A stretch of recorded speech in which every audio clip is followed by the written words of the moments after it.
Hello, everybody. I'm David Shuster. Today, we want to focus on the ripple effect that Donald Trump's struggling campaign is having on conservative media. Fox News is acutely aware that Trump is losing traction in the polls. It is tamping down conservative voter energy and enthusiasm, which could then lead to a disastrous outcome for Trump and his party and Fox on Election Day. So to support the former president, Fox News keeps implying that voters should choose Trump despite their personal dislike of him, because Trump would ultimately be better than Harris, they say, for the economy. I want to put this up. This really struck me. This is battleground state inflation. So obviously huge repercussions for the election here. In battleground states, you see prices up in Pennsylvania by 18.9%, Wisconsin by 20.5%, and it goes on and on. Not a soft landing, Morgan, in the states you need to win.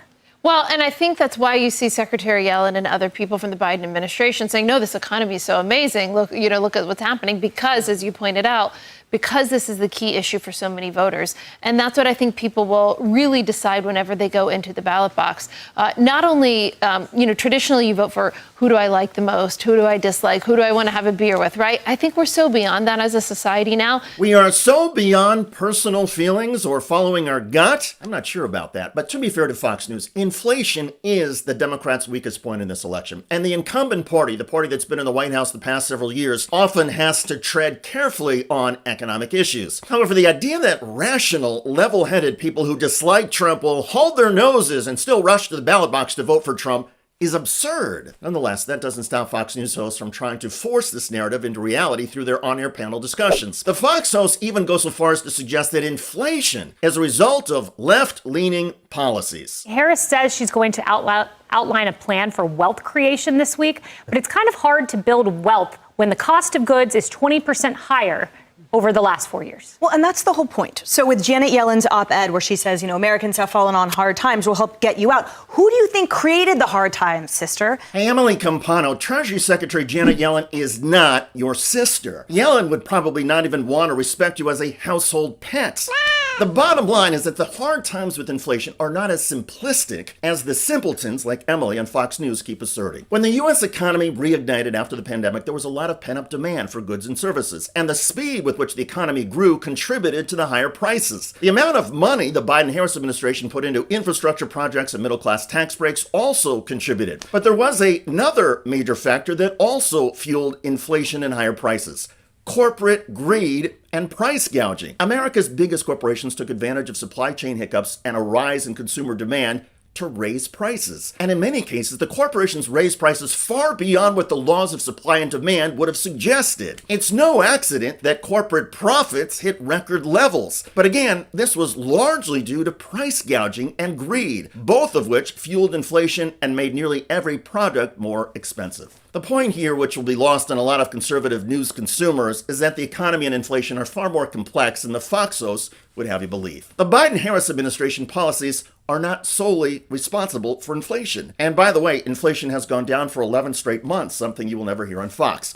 But if you want to follow the Fox logic of blaming Democrats for everything in the economy, then you also have to give Democrats sole credit for all of the successes. The stock market keeps setting new records, with the Dow recently sailing over 42,000. Over the past 3.5 years, more than 16 million jobs have been created, including 800,000 in manufacturing. In the first 3.5 years of the Trump administration, the economy added only 6.8 million jobs and had a net loss in manufacturing. Was the Biden-Harris administration solely responsible for the growth? Of course not. But that's the logic Fox wants to selectively apply to issues in the economy that Americans do not like. Janet Yellen has been totally incompetent in her job the entire time. Remember in the banking crisis of last year, a little over a year ago, she said nothing to see here. She enjoyed weighing in about Ukraine and abortion and other progressive policies. But the reality is that Americans were totally frightened as their assets were plummeting in value.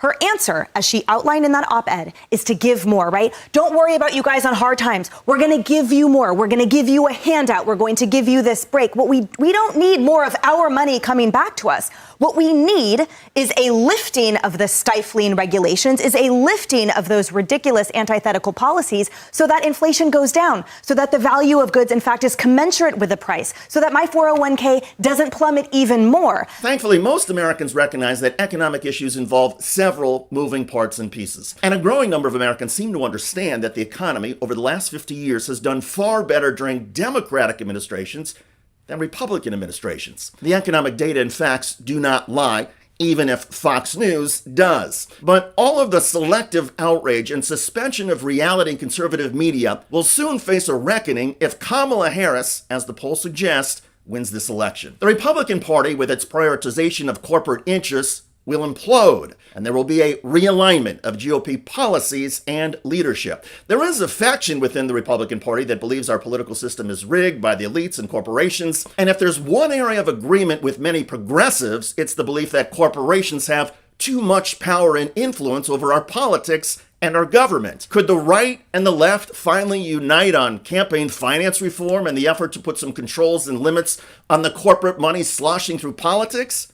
Maybe, but that kind of change is hard. It's a lot easier for Fox News and other conservative mouthpieces to simply keep lying about the fundamental issues of our time, including the economy, whether an election is clean, and even the basic reality of things like crime. You won't hear it on Fox, but crime rates just hit their lowest levels in 50 years. Now, this is not just an election between Harris and Trump, but it's between reality versus fantasy land, between basic facts versus wild conspiracy theories, between democracy versus authoritarianism, and between stability versus instability. Deep down in the halls of Fox News, I think that even their hosts understand the stakes. But even Fox is confused and frightened about the possible and increasingly likely pivot away from Trump. Well, it would be nice to live in the fanciful economy of Janet Yellen. We all wish we lived in that romanticized world.